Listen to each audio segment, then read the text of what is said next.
Obrigado, Marina, pelo convite, pela acolhida. Obrigado ao professor Frederico pelas palavras, sempre gentis. Né? E é uma oportunidade estar aqui falando com vocês hoje sobre espiritualidade no cuidado oncológico e nada mais incultural do que falar sobre espiritualidade no cuidado oncológico dentro de um box de infusão de quimioterapia, que era o consultório que tinha livre hoje aqui no hospital.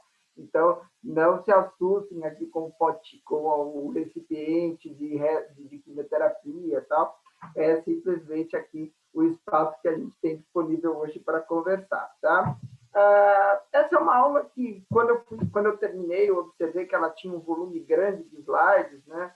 Eu vou acabar passando sobre a maior parte deles com muita velocidade, porque a gente, quer dizer, esses formatos digitais fazem com que a gente perca um pouco a atenção depois de uns 30, 40 minutos. Então, eu vou me organizar mais ou menos para a gente falar uns 40 minutos e ter um pouquinho mais de tempo para a gente bater papo depois, tá? Então, como já comentaram, né, eu sou oncologista clínico, formado pela Faculdade de Medicina da USP e tenho teologia pelo Centro Universitário Claretianos, né, completando esse ano aqui o meu bacharelado, e me pareceu bastante curioso que, preparando a aula de hoje, preparando os temas de hoje, eu tenho observado que hoje, dentro do catolicismo, se faz memória a João Paulo II. E logo, numa primeira leitura daquilo que o Papa polonês deixou para nós, né, eu me recordo dessa frase de um documento chamado Fides Ratio, onde ele diz que a fé e a razão são como duas asas com as quais o espírito humano se eleva à contemplação da verdade. Né? Então, me pareceu bastante providencial, ou, se preferirem, uma simples coincidência, de que a gente fosse falar sobre espiritualidade no contexto da oncologia no Dia da Memória de São Paulo II. Bom, esse é o roteiro que nós vamos seguir, então eu estruturei dessa forma até por uma questão didática em relação à gravação, né, para que vocês possam depois acompanharem passo a passo, fragmentar a aula, né? E me chamou também a atenção a questão do convite, né? Porque a gente leva, assim, porque a questão da abordagem da espiritualidade na oncologia, né? O que há de particularidade dentro do cuidado oncológico que faz com que o tema da espiritualidade venha à tona. E, além disso, eu vou partilhar com vocês algo que talvez, no âmbito teórico, seja um pouco repeteco do que vocês já ouviram e viram, mas eu quero falar um pouco do que a gente vem fazendo, de como eu tenho tido a experiência da prática da espiritualidade no âmbito assistencial, no âmbito rotineiro, quer dizer, sem necessariamente a intervenção ou a criação de espaços específicos para isso. Né? De como isso é possível de ser feito e de quais as iniciativas que a gente tem dentro do serviço de oncologia no qual eu venho atuando. Tá? Então, acho que a primeira questão para nós discutirmos o tema da espiritualidade em intersecção com oncologia é nós falarmos de modelos de assistência. Tá? Esse é um retrato, essa é uma imagem que eu gosto muito, é o retrato da sociedade atual e da sociedade futura, na maneira como eu a compreendo. Eu sempre tenho uma visão um pouco pessimista sobre a nossa visão futura, né? Mas, essencialmente, é isso que nós vemos diariamente apregoado pela sociedade e pelos meios de mídia. Né? O desenvolvimento das tecnologias, o que não é em si uma coisa ruim, permite que pessoas tão distintas sejam reunidas hoje nesse momento.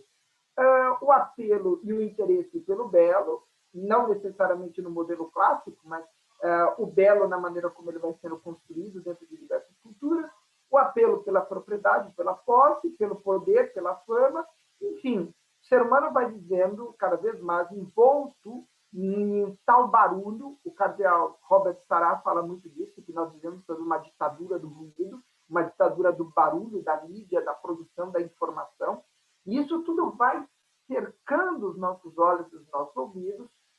Claro, quando eu falo isso, falo evidentemente num aspecto mais geral, mas isso tudo vai levando o ser humano, vai levando a sociedade a uma compreensão de sua própria imortalidade. E a mortalidade, a perenidade, a fraqueza, a nossa pequenez vai ficando cada vez mais guardada nos leitos de UTI, naquela morte cada vez mais escondida, cada vez menos presente, que talvez no âmbito atual da pandemia esteja um pouco mais às claras. Mas, de uma forma geral, predomina na nossa cultura ocidental uma perspectiva de que nós somos imortais e de que a beleza, o dinheiro, o poder e a tecnologia, na verdade, perfazem o sentido da nossa existência. Né? E eu faço essa pergunta para cada um de vocês, né? Se você já pensou na sua morte hoje. Qual de nós já pensou hoje ou ontem sobre a própria terminalidade? E a gente fala assim, esse médico é completamente maluco, ele está falando de pensar em morte diariamente, né? Mas quando nós olhamos para a história da cultura humana e nós pegamos, por exemplo, a Idade Média, determinados períodos relacionados à peste negra, à guerra e à fome, as pessoas pensavam nisso diariamente, porque a chance de alguém viver além dos 35, 40 anos era muitíssimo, muitíssimo pequena. Né? Então, hoje, esse tema, de alguma forma, saiu do nosso imaginário, da nossa capacidade de produção de conteúdo e de pensamento, mas ele continua presente na nossa natureza. Né? Eu não conheço, no âmbito das pessoas mais próximas de mim, ninguém que não vai morrer algum dia. E isso vai sempre sendo postergado, como se fosse algo que nunca chegasse. Né?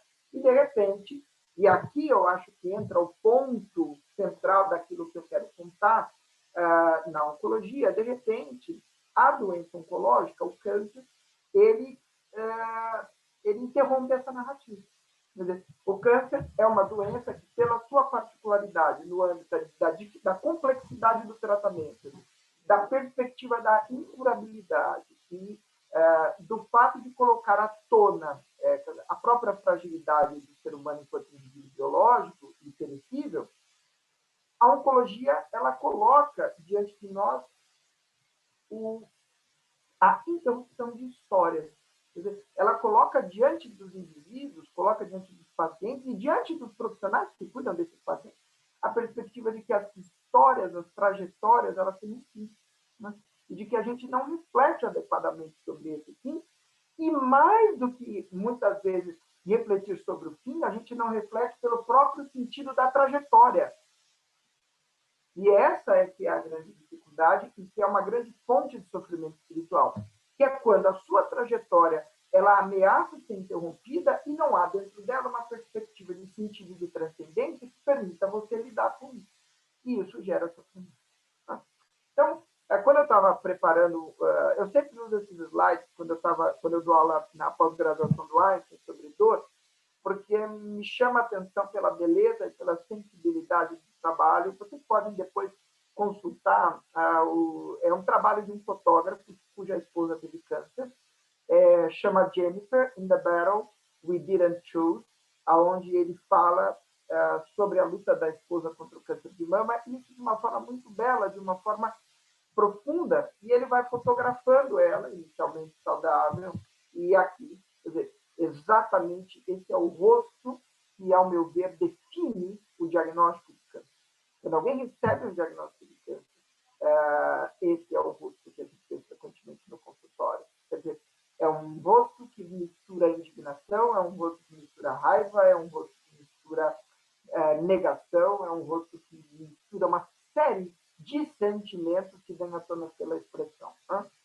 Só pelo uso da palavra câncer. E isso vai se desdobrando em uma trajetória ao longo da qual os pacientes são submetidos a inúmeras transformações no seu aspecto físico, a inúmeras transformações no seu aspecto social, né, em questões relacionadas ao trabalho, à perda da autonomia. Né? Eles vão, de alguma maneira, sendo submetidos a procedimentos dolorosos, a procedimentos que exigem a presença e o comparecimento ao hospital inúmeras vezes, ainda que isso venha melhorando, mas ainda é presente no nosso meio. Né? Aqui, mostrando para vocês só o que a gente faz diariamente, né?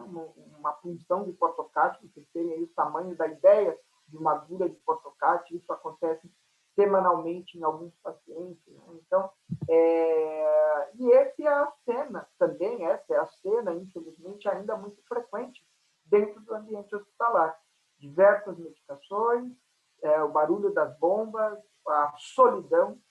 O ambiente hospitalar ele ainda é um ambiente muito solitário para boa parte dos pacientes oncológicos, seja no atual contexto, onde as pessoas evitam visitar, sejam porque muitas vezes a pessoa não quer ser visitada porque está passando por uma série de sintomas indesejáveis, né, por uma perda de percepção autopessoal.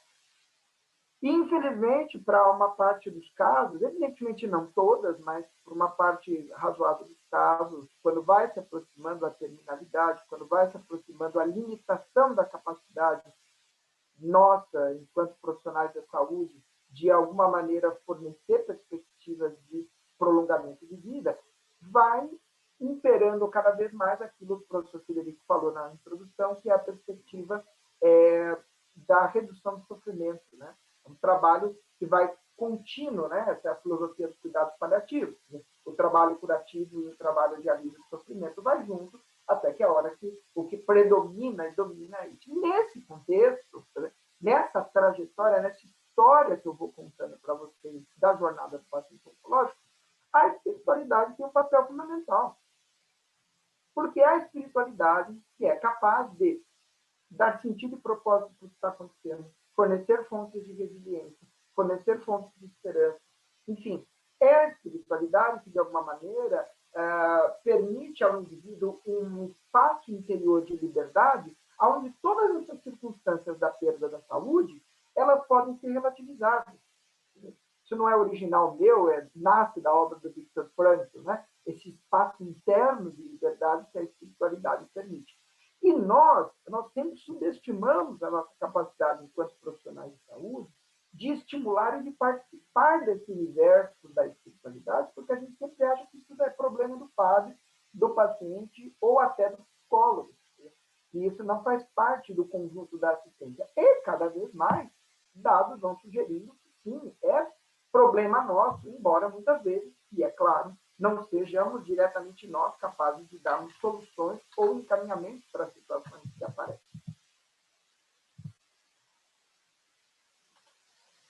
E a espiritualidade, ela se prolonga dentro do cuidado da oncologia para além do cuidado apenas com o paciente, mas também para o cuidado com o próprio profissional de saúde, para o cuidado com aqueles que ficam, para os cuidados de significação do luto, para os cuidados que vão para além dos cuidados imediatos que a gente oferece às pessoas que adoecem e aquelas que, infelizmente, têm a falecer de câncer.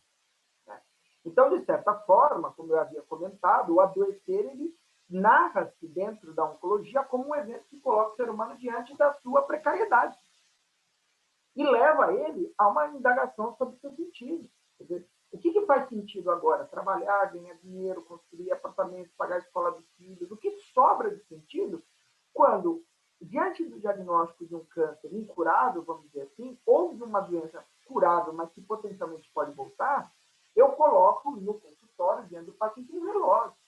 E ainda que eu não coloque as datas, porque isso é muito cruel de ser feito, é claro que dentro do imaginário, e muitas vezes dentro da realidade da doença, é um relógio ou uma ampulheta que coloca. E o tempo que mostra como verdadeiramente é limitado. Quer dizer, veja, a oncologia, o câncer, ele não cria a limitação do tempo, ele escancara a limitação do tempo. Né? Porque o tempo de vida narrativa ele é limitado no âmbito da materialidade. E o que o câncer, o diagnóstico do câncer faz simplesmente é escancarar isso. E você pode ou não estar preparado para viver com isso. Certo?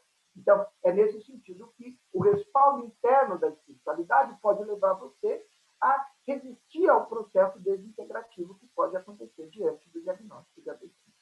E, cotidianamente, eles vivem. Pacientes que recebem o diagnóstico de câncer e simplesmente se desintegram enquanto indivíduos. Não conseguem mais trabalhar, não conseguem mais ser pai de família, não consegue mais ser mãe de família, não consegue mais ser um bom filho, não consegue mais ir à igreja, né? Porque, de alguma maneira, ele vai passando por um processo de desintegração enquanto indivíduo. Tá? E a pergunta que a gente faz, e quando eu vou para os congressos médicos, os congressos de oncologia, com mais de 50 mil oncologistas, né? O debate é sempre no âmbito técnico, o debate é sempre no âmbito dos novos remédios, o debate é sempre no âmbito, e é evidente que isso tem que avançar, mas como é que a gente cuida dessas pessoas? modelo de cuidado. E aqui é que entra a questão. A espiritualidade, ela não entra na oncologia como bom mocismo, como uma coisa quixotesca, né? Uma coisa que nasce lá em Bela Mancha com um fidalgo maluco, como se fosse uma coisa de gente boa, de gente legal, de gente cool. Não é isso. Cuidar do outro no âmbito da espiritualidade e no âmbito da oncologia é uma busca de restauração do indivíduo como um todo. Porque a doença oncológica, ela fere o indivíduo como um todo, não apenas no âmbito biológico. Né? Então, trata-se realmente de resgatar alguns modelos de cuidado que já estiveram muito presentes no âmbito da questão do cuidado em saúde. Eu queria até partilhar com vocês uma experiência recente. Né? Eu, a partir desse ano, comecei a atuar num hospital confessional, um hospital católico, e aqui no Hospital São Camilo, Unidade Pompeia, e eu me lembro que, tanto da minha chegada, comecei a conversar com o capelão do hospital, a gente começou a bolar projetos juntos e ver como isso se organizava aqui dentro. E eu falando sobre como a gente vinha estudando, desdobramentos e tal, ele chegou para mim, meu filho, eu te dar um livro falando sobre as coisas que São Camilo de Leve escreveu. E eu comecei a ler os livros, né? Não só a obra de São Camilo de Leles propriamente, mas os desdobramentos dos estudos baseados na espiritualidade camiliana e boa parte das coisas que hoje em dia a gente vê impressas em papers em inglês, em revistas das mais diversas da área da saúde, já estavam lá, roupados, evidentemente, com uma outra linguagem, roupados, evidentemente, com a religiosidade, a espiritualidade própria desse grupo religioso. Mas já estavam lá. A questão da autonomia, a questão do acolhimento do sofrimento na sua integralidade, de aliviar quando não puder curar. Quer dizer, uma série de coisas que hoje a gente quer resgatar já presente. Então, no fim, a questão do cuidado e espiritualidade é sempre um resgatar de um exercício de compaixão.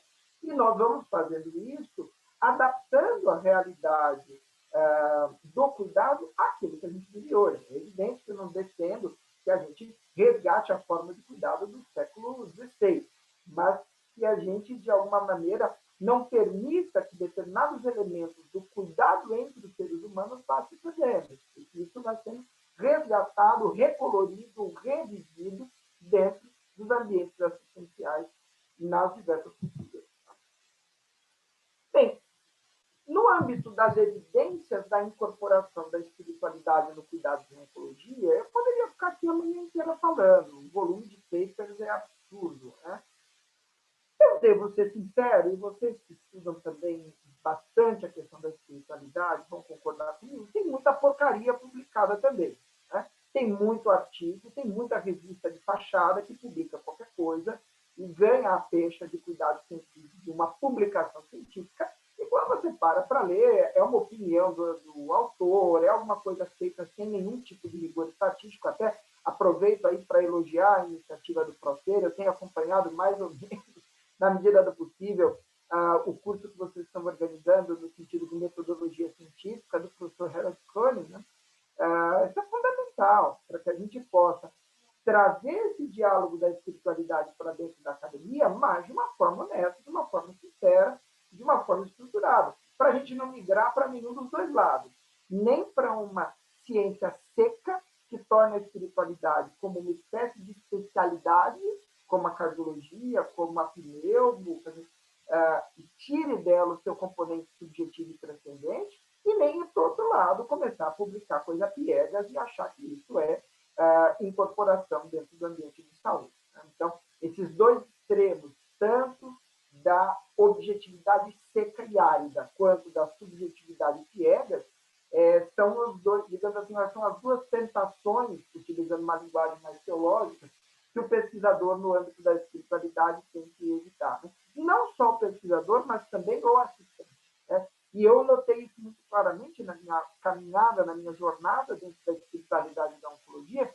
que uma coisa é aquilo que é publicado e aquilo que está escrito, outra coisa é aquilo que se incorpora de fato na realidade brasileira. E nesse sentido, nós ainda somos muito pobres no ponto de publicações que de fato reflitam a prática do cuidado em espiritualidade dentro da realidade cultural brasileira. Não é? Um exemplo clássico disso, que eu dou para vocês, é a questão da interreligiosidade. A gente sempre lê um volume grande de publicações falando de interreligiosidade, né, das conexões com religiões politeístas, com religiões panteístas, tudo mais.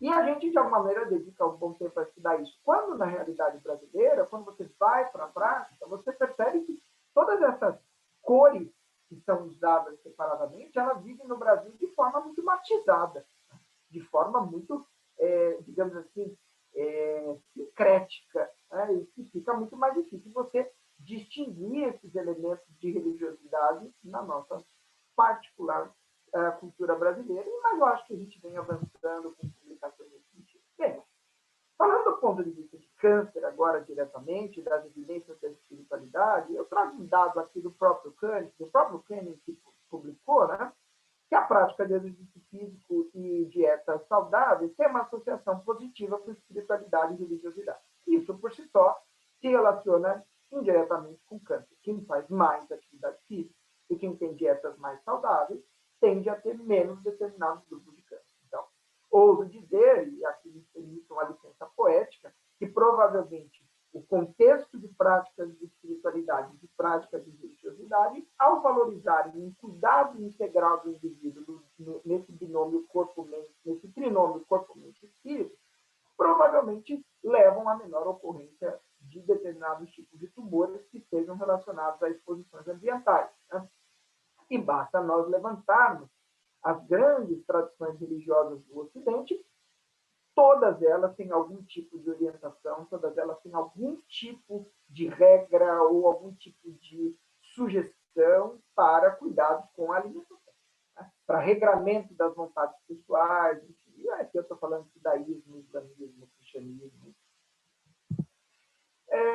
Um campo que tem florescido muito na intersecção espiritualidade e oncologia é a questão da dor. A dor é um sintoma presente, importante, estigmatizante dentro da oncologia, e há uma evidência muito forte, e os algologistas são grandes estudiosos desse tema, nós temos publicações grandes, mostrando que pacientes com câncer metastáticos diversos com maior bem-estar espiritual, têm menos sintomas de dor em comparação com grupos que têm menor bem-estar espiritual. O bem-estar espiritual parece compor, de alguma maneira, aquilo que nos modelos do Melza, que são os modelos de portal da dor, da regulação central da experiência de dor, parece que a espiritualidade é um componente importante disso, no sentido de que a dor, ao levar à limitação, angústia e isolamento, de alguma maneira contribui para que determinados tipos de sofrimento espiritual venham à tona, como a desesperança, perda de sentido e conflitos de fé, que, por sua vez, ao reduzirem o humor e ao levarem a um processo de isolamento, amplificam o mecanismo de dor. Então, a dor e o sofrimento espiritual, particularmente dentro da oncologia, podem girar um mecanismo de catraca de retroalimentação. Tá? E é nesse sentido que nós temos que atuar, de alguma maneira, rompendo esse círculo vicioso. E isso também não é novo. Né? Se nós formos aí, já temos colegas paliativistas, nós temos aí a Cicely Saunders, que cunhou já em 1964 o conceito de dor total, no qual ela incluía a questão da espiritualidade dentro das dimensões que devem ser abordadas. Né? Acho que isso, na verdade,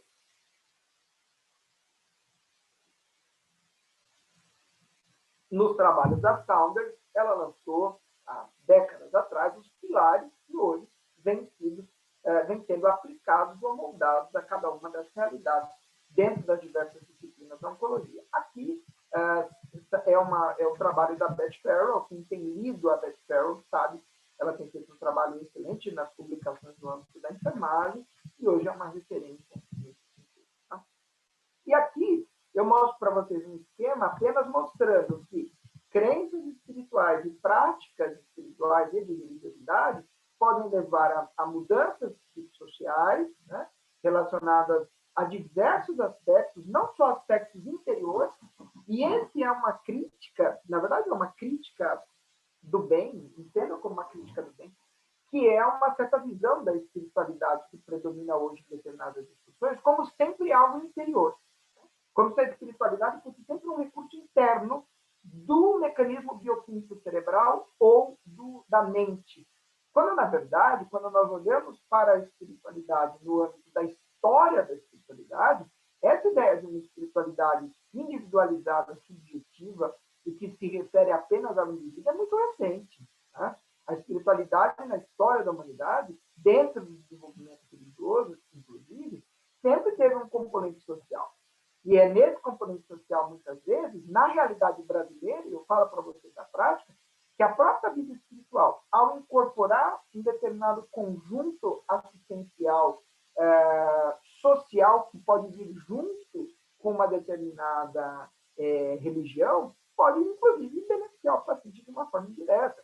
Então, eu tenho pacientes que, aqui no São Camilo não tanto, mas eu lembro na época da residência médica, a Faculdade de Medicina da USP, que a única entidade que cuidava de determinados pacientes era a sua igreja, o seu grupo espírita, o seu grupo de... Enfim, você tinha um papel fundamental, não apenas da espiritualidade vivida no interior, mas da espiritualidade institucionalizada enquanto religião na assistência. E esse suporte também faz parte da maneira como a gente compreende os benefícios da espiritualidade. Então, tanto mudanças psicossociais, como essas que eu comentei, e, evidentemente, mudanças psiconeurológicas. A espiritualidade é capaz de modular, e isso cada vez também vem crescendo mais, determinados tipos de comportamentos psiconeurais, expressão de neurotransmissores, secreção de serotonina, ativação de sistemas dopaminérgicos. Tá? E isso, de alguma maneira, nós temos evidência que tem benefício na percepção da dor. Né? Um exemplo clássico, por exemplo, é a ativação da amígdala lateral direita durante práticas meditativas, estimulando o parasimpático, estimulando o relaxamento e diminuindo a percepção álgica. Né? Então,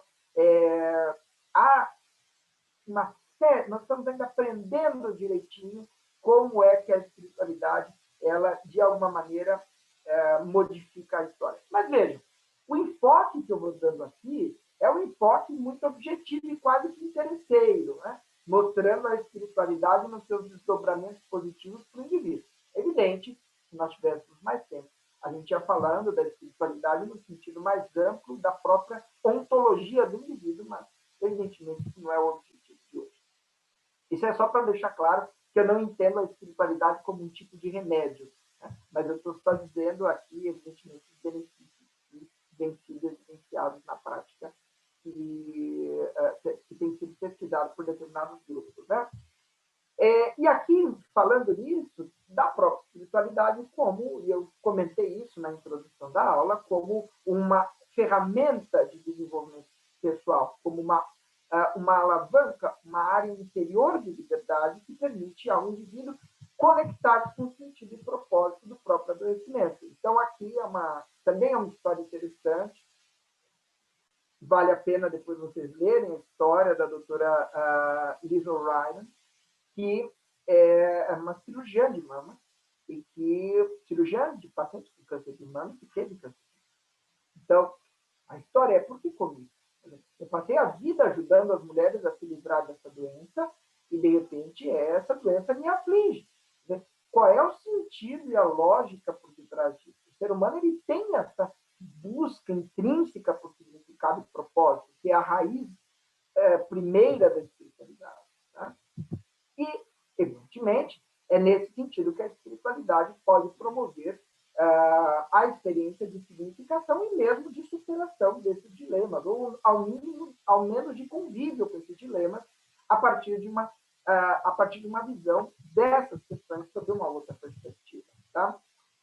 Existem diversos trabalhos mostrando que a atuação da equipe multiprofissional no âmbito da espiritualidade também traz inclusos de qualidade de vida, né? De que leva ao trabalho e leva de alguma maneira, a libertação, vou usar essa palavra, de determinados sentimentos ruins, como raiva, perdão, compaixão ruim,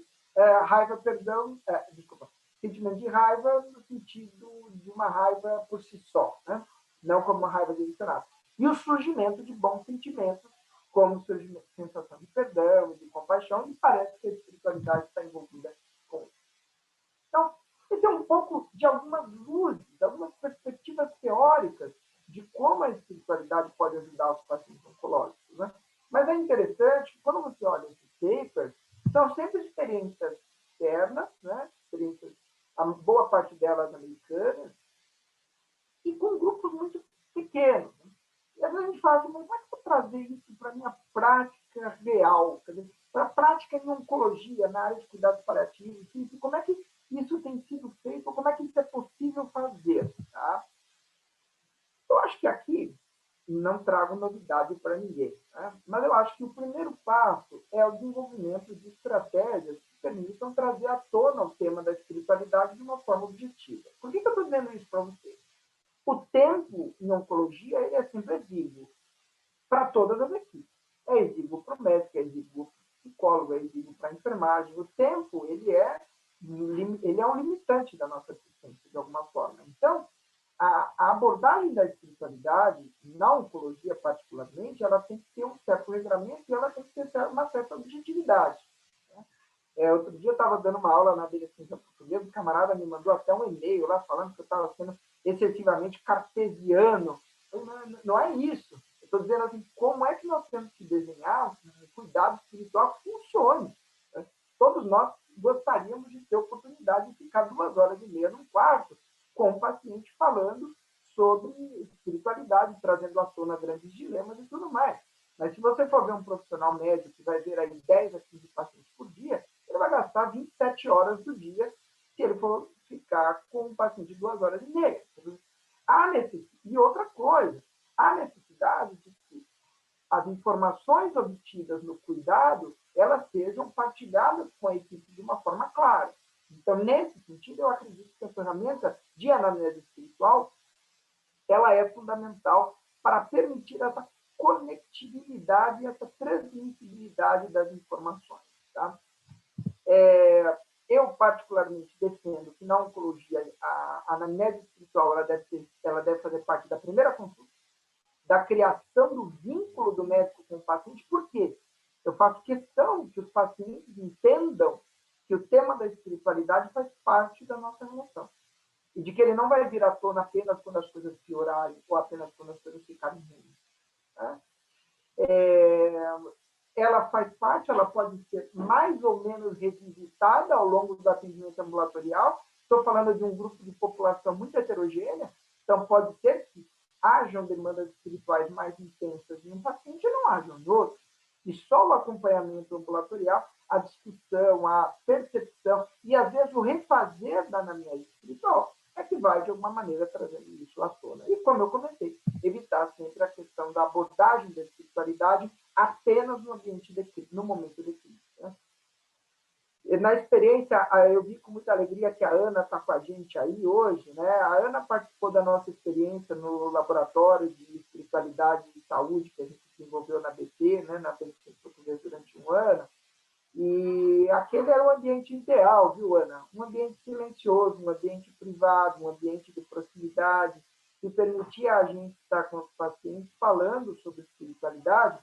Por quê? O que eu aprendi fazendo um ano de ambulatório só de espiritualidade, falando sobre isso, com anamneses espirituais grandes, bem elaboradas, que não vem à tona a espiritualidade, pessoal. Não vai achando você que você vai chegar lá para abordar o tema da espiritualidade e vai vir à tona lá, bonito e cristalino, olha, eu tenho raiva de Deus, me ajude a lidar com isso. Vem tudo. Vem briga com o marido que traiu a esposa, vem rejeição dos filhos, vem briga com o médico. E nesse monte de coisas vão saindo os fios, né? Para que você possa puxar essas linhas de espiritualidade e aí sim trazer a espiritualidade como um recurso de superação, ou ao menos de enfrentamento. Né? Então, é necessário que você tenha um espaço que permita, de alguma maneira, uma troca dentro de um ambiente de muita cumplicidade. Né? E o que eu aprendi também é que qualquer membro da equipe multidisciplinar pode ser delegado para ser esse espiritual care inicial, para ser esse cara que faz essa abordagem, traz essa anamnese. É evidente, e nós estamos tendo essa experiência aqui no hospital, que algumas pessoas vão ter mais sensibilidade ou mais interesse e outras menos. Mas qualquer pessoa pode ser treinada e deve ser treinada. Eu vi aqui nosso voluntário aí no grupo de cuidados paliativos, colega de teologia, comentava a necessidade de você treinar as pessoas, né? E de que você, de fato, dê a elas ferramentas para exercer esse cuidado. Eu sempre explico porque eu estou trazendo o tema da espiritualidade e falo que isso faz parte da maneira como eu compreendo o cuidado. E nunca tive grandes problemas em relação a isso. As ferramentas vocês conhecem, talvez melhor do que eu, existem diversas, cada uma publicada e entendida dentro de um determinado contexto de assistência. Eu acho que o que a gente tem tido mais experiência, eu particularmente, é a escala da Cristina House, pela facilidade que ela tem de abordagem e pela simplicidade. Né? Mas, evidentemente, que ela é uma escala que é um modelo. Ela é uma grande triagem de demandas espirituais, ela é uma abordagem do tema que, em níveis terciários de assistência, evidentemente vai ser substituída por anamnésias mais complexas, por roteiros bem mais avançados. Tá? Aqui no TASI do Hospital ICESP, na minha época de residência, eu ali. Acho que hoje as minhas anotações melhoraram um pouco, acho que hoje eu tenho um pouco mais de tempo.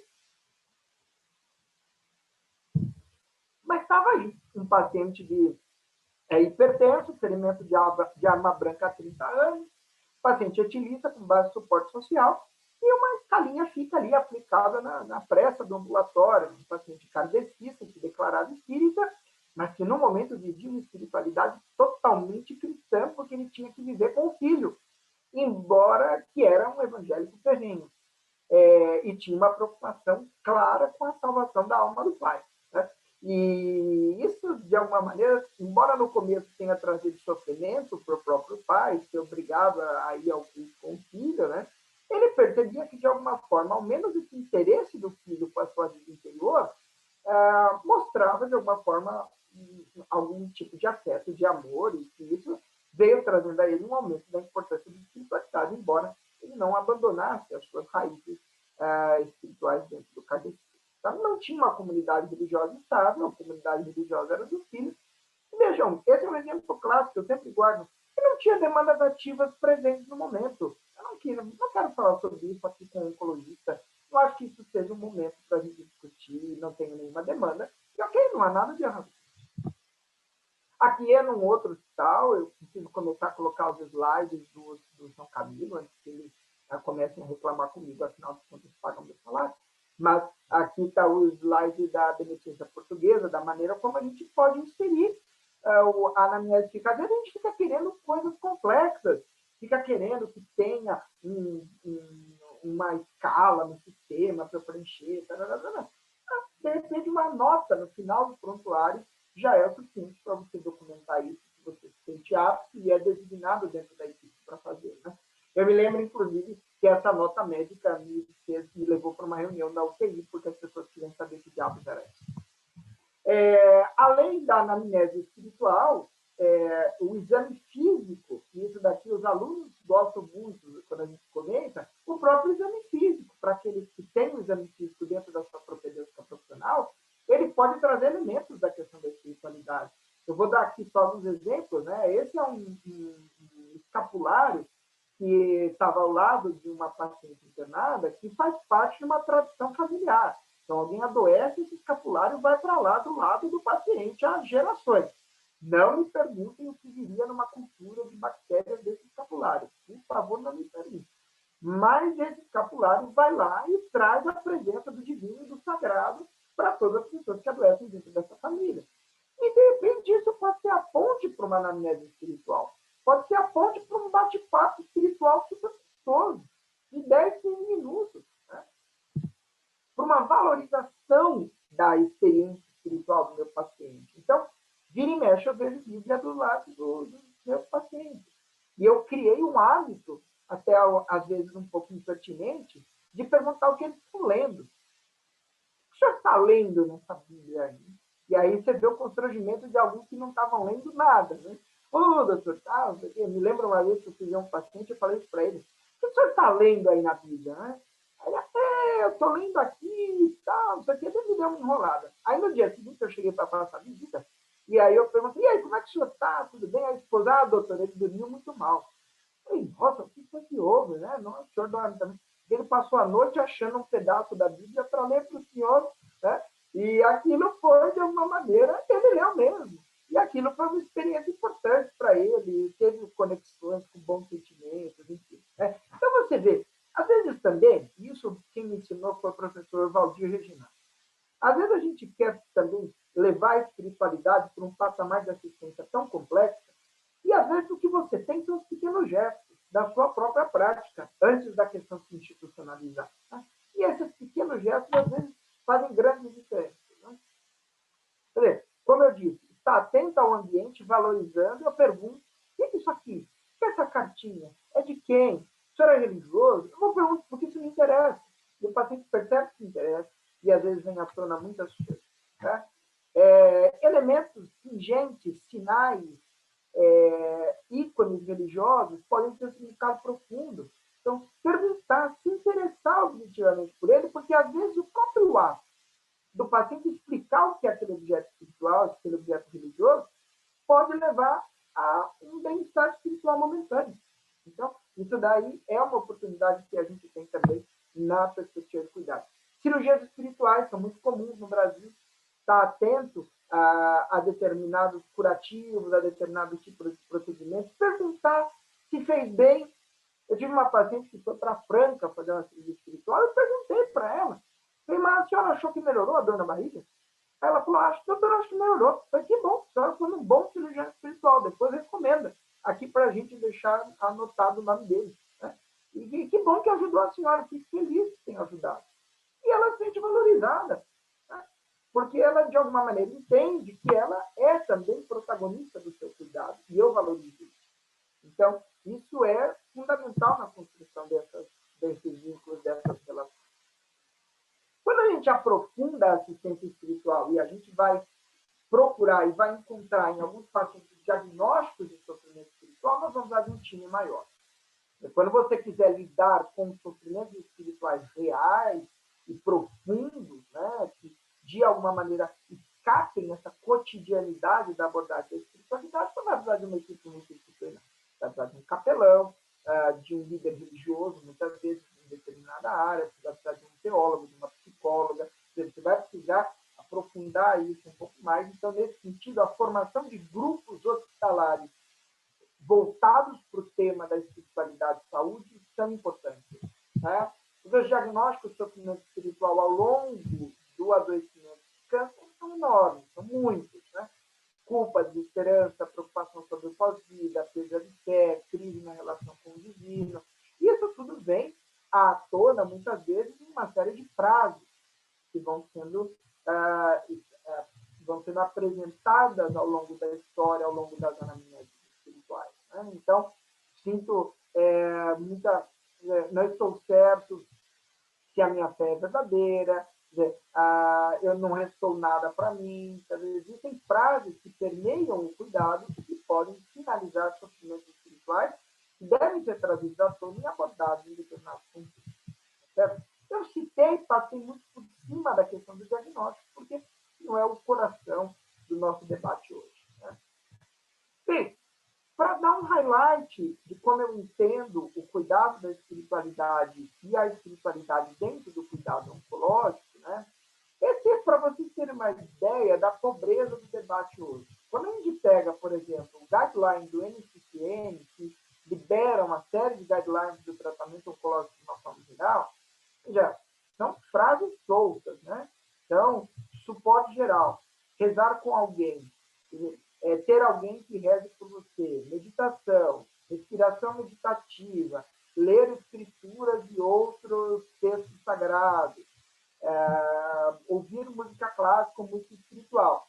É um roteiro de coisas que podem estar conectadas com a espiritualidade ou não, mas não são concatenadas, não fazem nenhum sentido. É igual você chegar para mim gripado e eu falar assim, tomar sopa, ficar na casa da sua mãe, usar um cobertor quente. Quer dizer, são dicas gerais, mas que não estruturam uma ideia de cuidado. Né?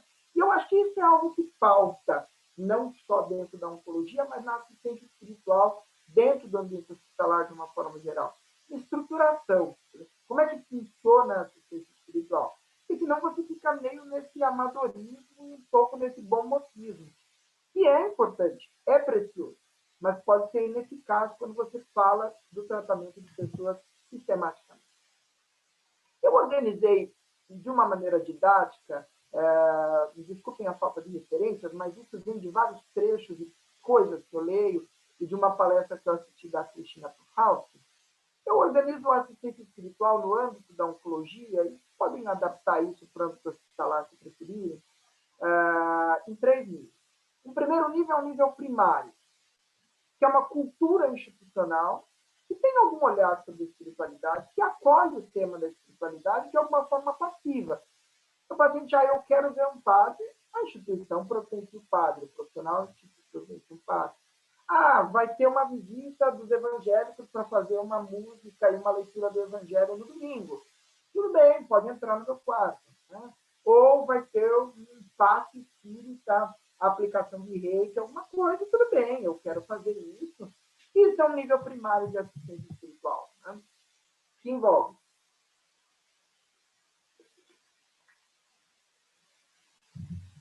escuta ativa e empática, envolve valorização subjetiva e diária das práticas de espiritualidade e religião, essas pequenas coisas que eu comentei com vocês no consultório, nos pacientes internados, a facilitação ao acesso de capelania e de demandas religiosas próprias do paciente, né?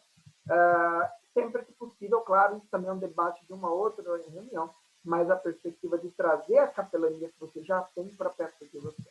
Tá?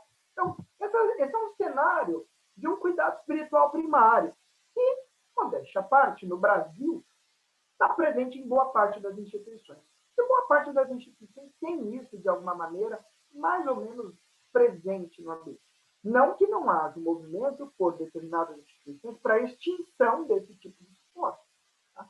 Tem instituições que acreditam que a presença religiosa dentro do hospital pode caracterizar o hospital e pode fazer com que o hospital perca pacientes.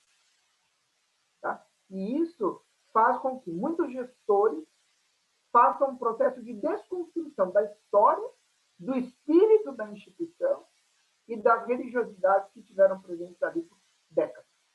E aí sim o hospital perde suas características. Sempre que eu dou essa aula, eu falo do Hospital Israelita Albert Einstein.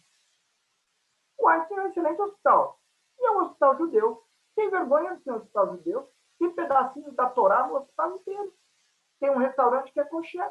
E ninguém deixa de ir no Einstein porque é um hospital judeu. Eu não vou em hospital judeu porque eu sou um bandista. Eu não vou em hospital judeu porque eu sou adventista, sétimo dia ou qualquer coisa assim. As pessoas vão lá, a assistência é de qualidade e acabou. E se ele vive a espiritualidade judaica, ele vai ter um plus, talvez, na experiência do hospital. Se ele não vive, talvez seja uma oportunidade de aprender. E como a gente viu em várias oportunidades aqui que vocês comentaram, existem grupos de medicina integrativa no hospital confessional, no hospital judaico, e não tem nenhum problema. Então, essa lenda de que a confessionalidade do hospital deve influenciar de uma forma negativa a vida espiritual dentro do hospital é um mito. Né? É claro que tudo depende de como isso é feito.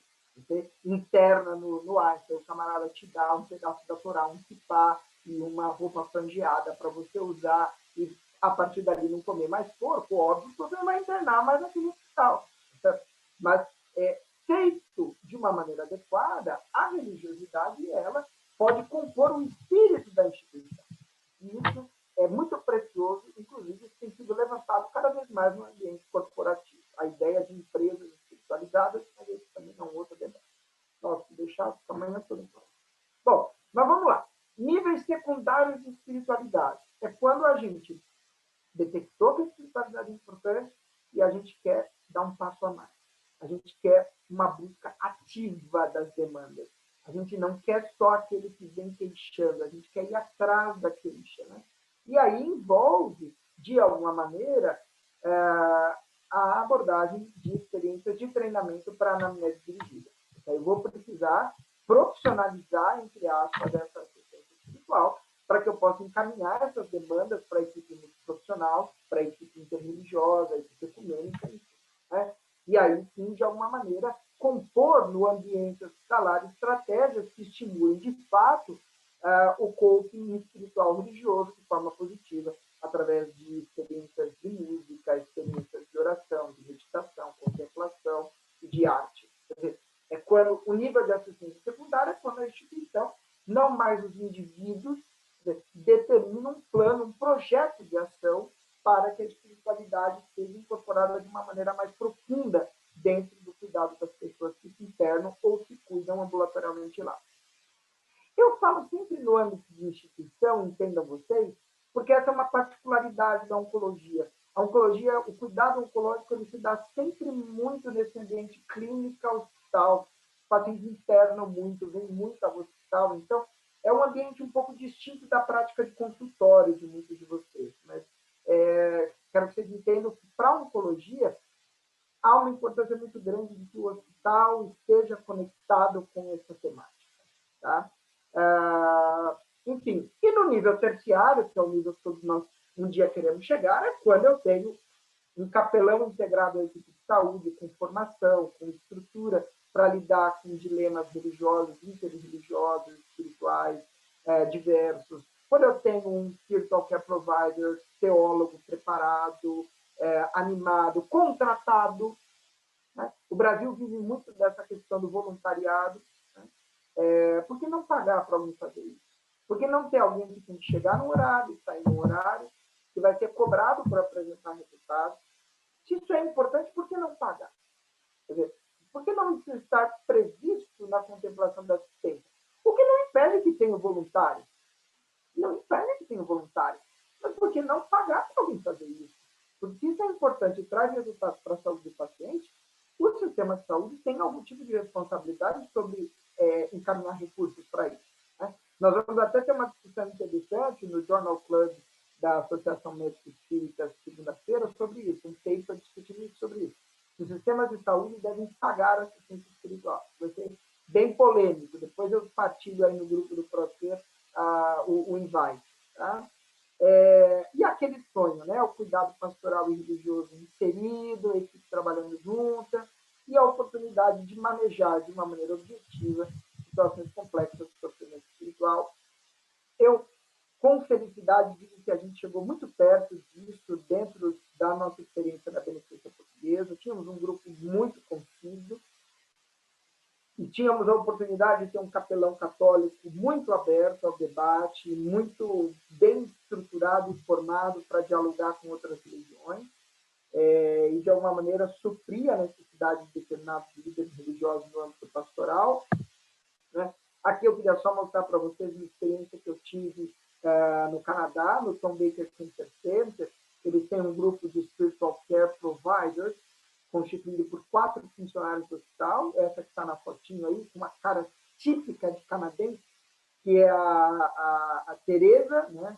Eu falei para ela que a Tereza era a incorporação de uma série de ideais que eu tinha, né?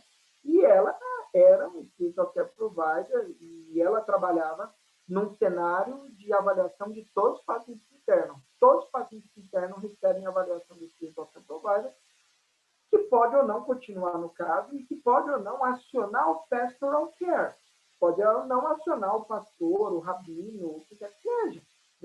Aí eu sempre falava para ela, eu falava assim para ela, Tereza, mas no que o seu atendimento se diferencia de um psicólogo? Ela falou uma frase que eu achei, me marcou, por isso eu queria repetir para você. Ela falou assim, psicólogos cuidam da mente, eu cuido do coração. Né? Então, eu achei bela a frase dela, uma senhora apaixonada pelo que faz, e o sistema funcionava, ele tinha um volume razoavelmente grande de pacientes para ver. Né? Pessoal, era um pouco isso que eu tinha para falar para vocês. Dá para a gente desdobrando esses slides mais e mais papo, mas eu acho que eu já começo a cansar e fadigar vocês. A gente tem uma iniciativa, né? A Camila, talvez muitos de vocês já conheçam, aí do Procer, uma iniciativa de ensino online, que é do Instituto de Espiritualidade e Saúde, né? Nós temos os cursos no nosso site, com formação, com uma abordagem inicial sobre o tema da questão da espiritualidade. Atualmente, nós estamos atuando aqui no Hospital São Camilo, nós estamos fazendo treinamento de todo o corpo de enfermagem da onquematologia para a anamnese espiritual. Nosso plano é que, para o ano que vem, aqui no Hospital São Camilo Compé, todos os outros pacientes da oncologia vão ter anamnese espiritual em prontuário, tá? Como prática assistencial rotineira, e quem fará isso são as enfermeiras. Tá? Então, nós estamos treinando elas, temos uma plataforma, estamos fazendo um treinamento online, evidentemente, mas estamos tendo aí já bons resultados, um bom feedback de como isso vem caminhando. Tá? Esse é o site, para quem quiser conhecer. O site está em lenta atualização, mas vocês têm acesso lá a mais informações sobre os cursos. Tá? E, fazendo meu merchan, quem quiser aí se aprofundar um pouquinho nas ideias que eu apresentei, a gente compilou essas ideias com alguns amigos, o Dieguinho, o Paulo e o próprio Tiago, nesse livro Espiritualidade e Oncologia, Conceitos e Práticas, que, ao meu ver, veio suprir uma certa lacuna numa literatura em português de acesso fácil aos profissionais que atuam nessa área. Tá bom? Eu deixo o meu e-mail para quem quiser bater um papo e fico à disposição aí para perguntas, né, na certeza de que, no fim, a cruzada na qual todos nós estamos envolvidos é de que nós possamos, de alguma maneira, ser sinal de Deus na vida das pessoas. Tá bem? Muito obrigado, gente, pela paciência nessa manhã de quinta-feira. Desculpe se me alonguei demais.